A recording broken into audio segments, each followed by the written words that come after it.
Here's the fastest and easiest way to make a face shield. All you need is clear plastic or acetate, a surgical mask, and a cutter.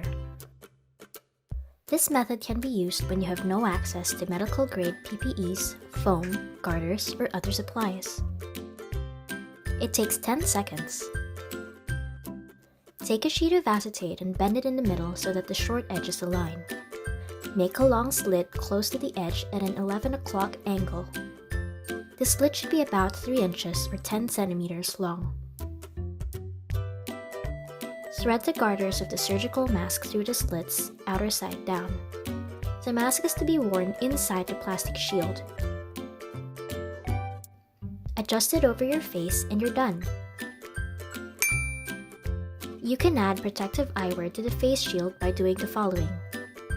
After making the slit for the mask, make 2 short cuts above it at a 10 o'clock angle. With your glasses facing down, thread it through the slits on either side so that they're securely in place. Thread the mask into the slots as normal and wear it. While there's no substitute for proper medical equipment, you can still benefit from some additional protection when you have no other options. Share this video with our frontliners to help keep them safe. Stay healthy and happy, everybody!